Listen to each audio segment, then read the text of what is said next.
presidents to represent me. Continue. I'm out from dead, bring over presidents to represent me. Who wanna bet? Salute, salute, salute. What it is, man, what's happening? It's Nocturnal Thoughts, real quick video. I see that Gervonta Tank Davis was getting clowned a little bit.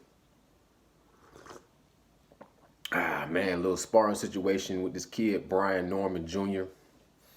First I heard that Gervonta Tank Davis had broke his hand. And I said, hey man, that's inconvenient. Even though I know he wasn't going to get that fight with, King Rye, you still don't want to see your fighter with injuries that come out to the public, especially dealing with, the hands as a boxer. But at the end of the day, I said, you know what, man, if it don't kill you, it make you stronger. Maybe his hands will heal up a little stronger. Maybe it's minor issues, but I was going to look into it. I'm still going to tune into it because I haven't heard any follow-up information on it.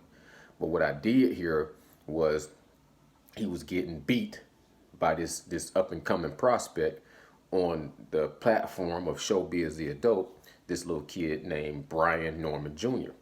He got a fight supposedly coming up, I think, in May. So I said, let me tune in to check out what this kid is saying, because this kid is like, man, I gave, Gervonta Tank Davis that work. And I'm thinking at the same time, sparring is sparring. At the end of the day, you don't know if Gervonta Tank Davis was really putting his foot on the gas, if he was just trying to work on a few skills, and this guy was going 100. But I listened to the interview, and the dude was sounding like he was making somewhat sense. Like he would say, when I was 15, I was giving him the business. And, as a prospect, when you're 15, and Showbiz was comparing this whole situation a lot to, Errol Spence Jr.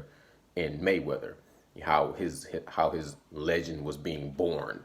But I'm looking at it like, if this kid was 15 years old and he was giving Gervonta Tank Davis that work then, it seemed like by now he would be well on his way to, having his own legacy started. You know what I'm saying? Nevertheless, always the more. He says he was putting them hands on him at 15. Then he went on to tell you about this most recent sparring session.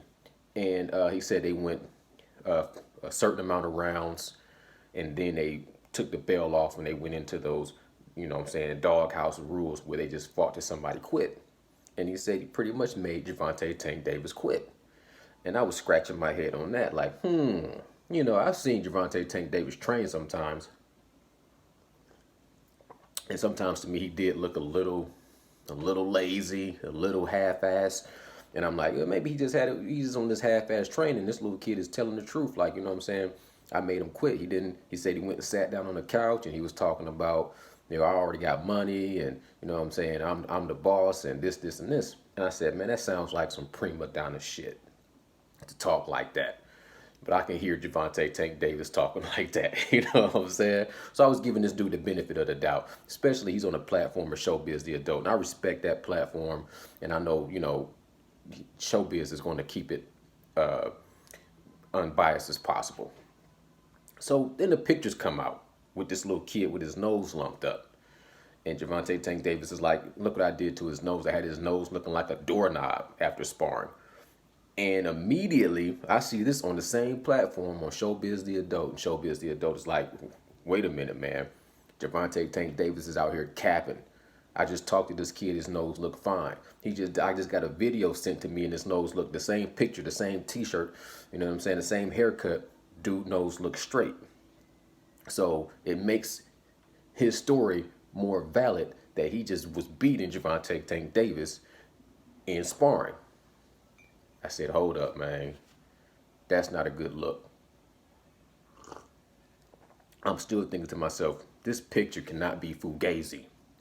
It would have made so much more sense if Gervonta Tank Davis, if he got beat in sparring, was to just come out and say, I wasn't even trying hard to beat this kid. You know what I'm saying?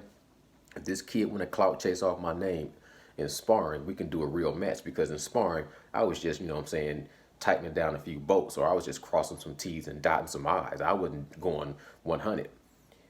He didn't say that. He came out with this picture with the nose, and then, another picture came out with the same picture, a little bit different angle, and his nose looked fine. I said, man, this is not good for Gervonta Tank Davis. He out here getting beat by prospects. But now I'm 50-50 on the situation. Now I started to try to look into this Brian Norman Jr. kid. And I said, you know what, he got a fight coming up in May. I'm going to check that out and see what he do. But honestly, I was thinking in the back of my mind, most likely this kid is the type of person, even if he did win in sparring, he most likely would be the type of person, based off of everything I was hearing on Showbiz the Adult and his personality. And shouts out, the kid is from Decatur, Georgia. That's my hometown. You know what I'm saying? So I got to respect the fact that he's from, the dirty South. Anyway, but it sounded like to me this situation was going to be his claim to fame. But it almost sounded like, yo, can you perform under the bright lights? Because it's one thing to perform in the gym. It's one thing to perform in sparring.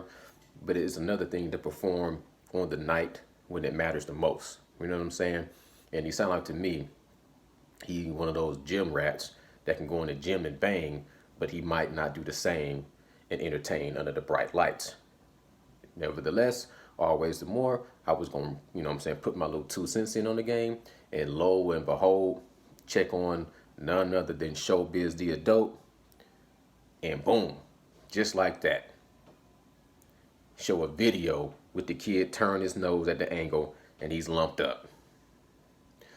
So immediately I had to say Gervonta Tank Davis wasn't capping. Gervonta Tank Davis wasn't out there doctoring and photoshopping videos, because I'm not a Photoshop. I just don't like this whole Photoshop generation.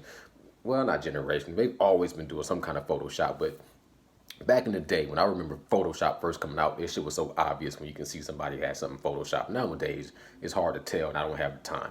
But I'm glad to see that Gervonta Tank Davis, which it didn't make no sense to me that Gervonta Tank Davis would take the time to Photoshop a video and caption it. Because Gervonta Tank Davis, to me, he had sent out something on Instagram or tweet something. I mean, that don't take but a second.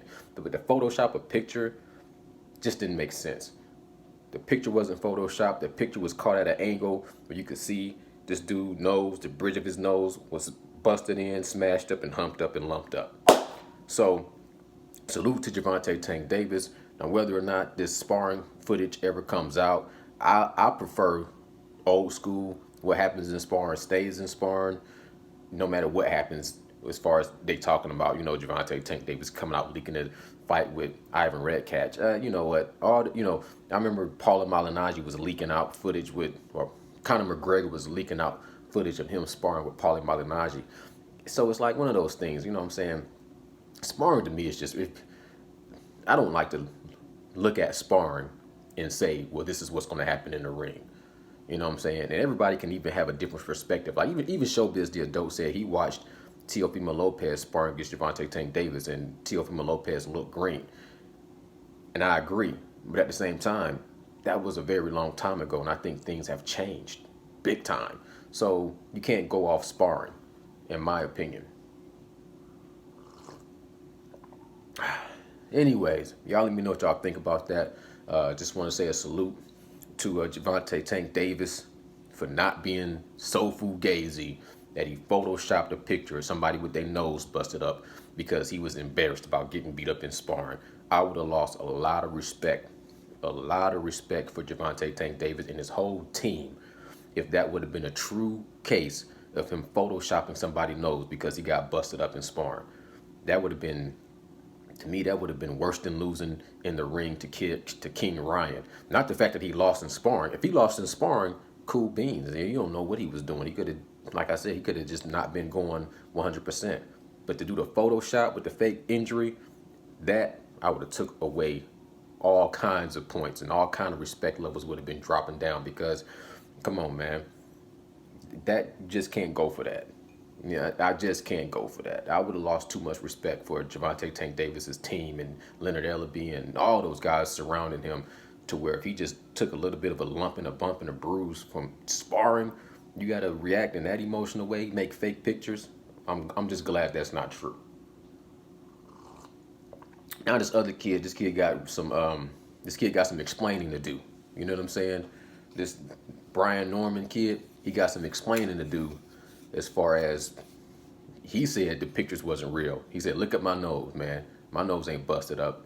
And I think I haven't seen, he did a video on Barbershop Conversations, I believe. I haven't seen that yet. Maybe I checked it out when I'm at the gym. But I got to go to the gym today, so I got to cut this video short. So let's see what this Brian Norman kid does. You know, it's starting to sound like he's a little bit of a clout chaser. And that's going to dock some points off, you know. But we'll move on and we'll see. You know, the little kid seemed like he was authentic, seemed like he was trying to keep it real as possible. And like I said, he's from Decatur, Georgia, my hometown. Hopefully he doesn't cause any kind of shame on my hometown. You dig what I'm saying? And keep it moving and keep his career legit for real. You dig? I hope, you know, maybe, I don't know. We'll see. But it just sounded like to me, if he knew his nose was busted up and he seen those pictures come out with his nose busted up, he should have just went ahead and said, with the amount of stuff he was revealing, because he was giving Gervonta Tank Davis a whole lot of credit and a whole lot of props too. He wasn't just, you know what I'm saying, he wasn't just coming out taking shots at Gervonta Tank Davis like he was garbage. He was giving him credit, who he think he would beat, and this, that, and the third. He was just making it sound like he had Gervonta Tank Davis's number, you know, similar to Vernon Forrest versus Sugar Shane Mosley.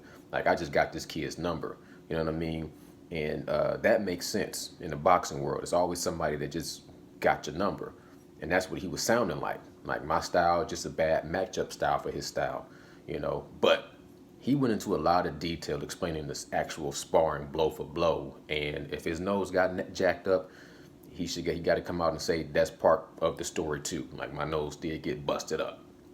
He can't say that picture's not real because obviously it's a video, and the video evidence shows that his nose was pretty damaged. You know what I'm saying? So let me move on real quick, knock out this video before I go touch this gym.